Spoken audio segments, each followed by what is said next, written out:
আসসালামু আলাইকুম।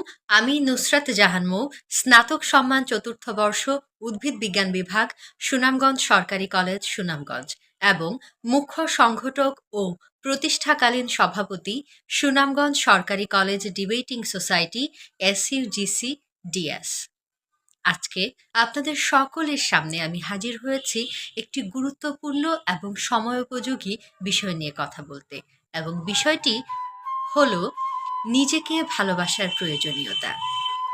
আমরা এমন একটি সময় পার করছি প্রযুক্তির উন্নয়ন এবং উৎকর্ষতার যুগে, এবং যেখানে আমরা প্রতিনিয়ত যুগান্তকারী পদক্ষেপ গ্রহণ করছি যেগুলো মানব কল্যাণে অতপ্রতভাবে জড়িত।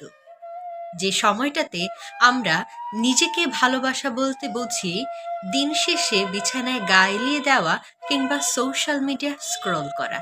এবং অত্যন্ত আশ্চর্যের বিষয় এটি হলো, এই যুগে দাঁড়িয়েও আমরা অনেকেই কল্পনা করতে পারি না যে নিজেকে ভালোবাসার প্রয়োজনীয়তা কতটুকু গুরুত্বপূর্ণ। অনেকের কাছে নিজেকে ভালোবাসাটা অনেক ক্ষেত্রে অর্থহীন কিংবা পাপ। আমরা মনে করি ভালোবাসা কিংবা নিজের প্রতি গুরুত্বারোপ মানে নিজের আত্মীয় পরিজন, মানব কল্যাণের ভালো কিছু করা। কিন্তু সত্যিকার অর্থে আপনি তখনই উৎকর্ষ সাধন করতে পারবেন যখন আপনি আপনার শারীরিক এবং মানসিক স্বাস্থ্য সম্পর্কে সর্বোপরি নিজের আত্মার উন্নতি সাধন করতে পারবেন এবং নিজের সকল প্রকার উন্নতি সাধনে সতর্ক থাকবেন। আমরা এমন এক যুগে বসবাস করি যেখানে আসলে আমরা নিজেকে প্রতিনিধিত্বমূলক জায়গায় এবং প্রতিযোগিতামূলক জায়গায় সর্বোৎকৃষ্ট হওয়ার জন্য চেষ্টা করি, কিন্তু সেই জায়গাগুলোতে আমাদেরকে অনেক প্রকার চড়াই উতরাই পার করতে হয়। যে বন্ধুর পথ আমাদেরকে পাড়ি দিতে হয়, সেই বন্ধুর পথ থেকে আমরা যে অভিজ্ঞতা সাধন করি, সেই অভিজ্ঞতাই আমাদের জীবনকে এগিয়ে নিয়ে যায় এবং সমৃদ্ধ করে।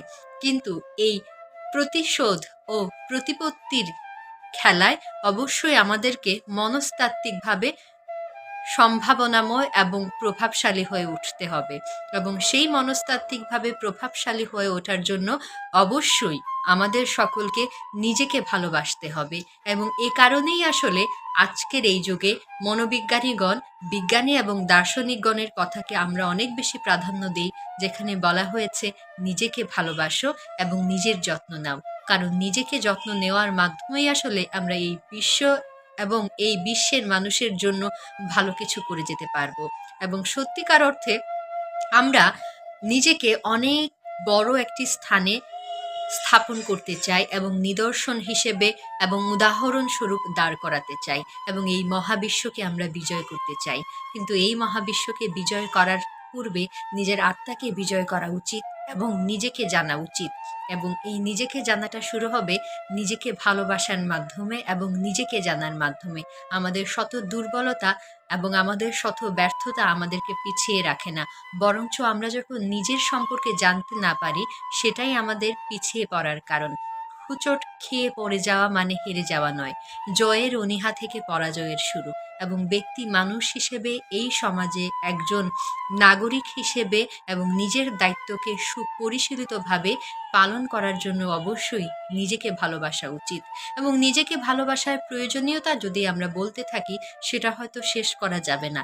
কিন্তু দিন শেষে তাৎপর্যপূর্ণ বিষয় এটি হলো, আমরা নিজেকে জানবো, নিজেকে নিয়ে বাঁচবো, এবং জীবনের সবচেয়ে কঠিন সময়ে নিজের প্রতি নিজের দায়িত্ব থাকবে নিজেকে সকলের সামনে প্রতিনিধিত্বশীল এবং সমৃদ্ধ এবং একজন আদর্শ মানুষ হিসেবে উপস্থাপন করা। কারণ আপনি যখন নিজেকে ভালোবাসবেন, দুনিয়া আপনাকে ভালোবাসবে। তাই নিজেকে ভালোবাসুন,